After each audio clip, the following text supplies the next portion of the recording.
नमस्कार दोस्तों, एसएल गुरुजी YouTube channel में एक बार फिर से आपका स्वागत है। क्या आप अपनी ननंद को वश में करना चाहते हैं? ननंद या सास को आप अपने वश में करना चाहते हैं तो आज का प्रयोग आप ही के लिए। मित्रों, वैसे तो ननंद या सास को वश में करना गलत बात ही है। वह भी अपनी जो सास होती है वह माँ होती है और जो ननंद होती है वह छोटी बहन की तरह होती है। अगर छोटी ननंद है तो छोटी बहन की तरह, बड़ी ननंद है तो वह भी माँ का ही दर्जा रखती हैं। लेकिन हर इंसान एक जैसा नहीं होता। कुछ नंदे अपना घर खराब करके आकर अपने मायके बैठ जाती हैं और वे आकर आपके जीवन को भी नरक कर देती हैं। तो ऐसे में उनसे छुटकारा ही उचित उपाय है। उन्हें अगर आप घर से निकालना चाहती हैं तो आप निकाल सकती हैं। इसी तरीके से कुछ जो सास होती हैं वह अपनी बेटी को तो बेटी मानती है, लेकिन अपनी बहू को बेटी क्या, घर का नौकरानी से भी नीचे बदतर रखती हैं और उसका घर खराब करती हैं, उसके पति को सिखाती हैं और घर पे लड़ाई झगड़ा कराती हैं। अगर आप ऐसी परेशानी से जूझ रहे तो आज का टोटका केवल और केवल आपके लिए है। उससे पहले मेरा आपसे निवेदन रहेगा, अगर अब तक आपने हमारा यूट्यूब चैनल सब्सक्राइब नहीं किया तो प्लीज चैनल को सब्सक्राइब करें और बेल आइकन को दबाना न भूलें, ताकि आगे चलकर हम आपको और भी टोटके में मंत्र बता पाए। इस टोटके को करने के बाद या तो सास आप चाहेंगे तो आपका सास आपका कहना मानेंगी, आप जैसा चाहेंगे वैसे। अगर आप उन्हें अलग भी होना चाहती हैं तो आप आराम से अलग हो सकते हैं और आपको कोई कुछ कहेगा नहीं। आप अपनी ननद को अपने साथ भी रख सकते हैं, आप जैसा चाहें वो आपके इशारों पर ना सकती है। और अगर आप उसे भी घर से बाहर करना चाहते हैं तो आप आसानी से कर सकते हैं। आपको क्या करना है कि एक यंत्र बनाना है। इस कार्य को करना है आपको वीरवार दिन, गुरुवार के संध्या काल में, शाम को 7 बजे के बाद कभी भी करें। एक पेपर लें और उस पर इस तरीके से एक चकोर बनाएं। उसके अंदर 2 खड़ी रेखाएं खींच लें और 2 आड़ी रेखाएं खींच लें। ऊपर आपको लिखना है 786 और जो संख्या मैं जिस तरीके से, इस तरीके से इस और आपको संख्या अंकित करनी है। तो आपको लिखना है 21,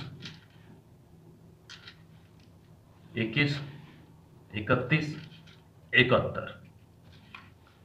फिर आपको इस ओर से इस ओर संख्या लिखनी है। देख लीजिएगा, 41, 51। अब आपको ऊपर से नीचे की ओर लिखना है, ऊपर से नीचे की ओर तरह 91, 81। अब आपको बाएं से दाएं तरफ लिखना है। तो अब आपको लिखना है 61,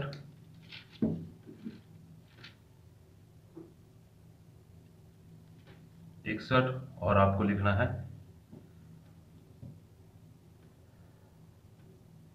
75। 75 लिख लेना है आपको।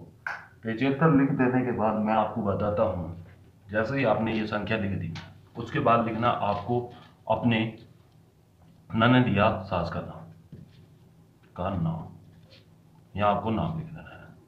अब आपको लिखना है, अगर आपको अपनी सास का है तो आपको अपनी सास का नाम की माता का नाम लिखना है, माता का नाम। यदि आप अपनी ननद से पीछा चढ़ाना है तो आपको अपनी सास का नाम लिखना है। ठीक है, नाम लिख देने के बाद आपको यहां नीचे लिखना है बद कही,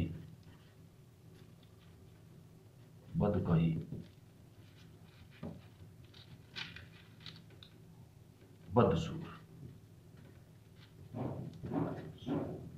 बदसूर लिखना है। और लिख देने के बाद आपको इतना ये काट लेना है। काट लेने के बाद आप इसे चौरस कर ले, चौकोर कर लिए। एक ताबीज तैयार हो गया है। अब इस ताबीज को आपको पानी जल किसी में भी एक बार डुबोकर अपनी सास ननद को किसी तरीके से, किसी और के हाथ से भी आप एक बार पिला दें। बस एक ही बार आपको पिलाना है और आप स्वयं देखेंगे, मात्र पिलाते ही मात्र से कुछ समय बाद ही आप देखेंगे कि आपकी सास या आपकी ननद या आपके काबू में हो चुकी है। आप जैसा चाहें उनसे कार्य करवा सकते हैं। आप चाहते हैं उनसे अलग होना तो आप बेझिझक हो गए, वे आपके रास्ते का रोड़ा नहीं बनेंगे। इसके अलावा मैं कहता हूं कि बहुत ज़्यादा आवश्यकता होने पर ही करें, अच्छे कार्यों के लिए करें। अगर वास्तव में वे बेकार हैं, आपके जीवन को बर्बाद करें, तभी करें। ऐसे किसी इंसान पे डोरे डब्बे न करें। इसके अलावा मेरे आपसे यही रहेगा कि अगर कोई और परेशानी है तो आप ये चीज़ों को मुझे कॉल व्हाट्सएप करें। कॉन्टैक्ट नंबर स्क्रीन पर दिया। आपसे इजाज़त चाहूँगा। धन्यवाद।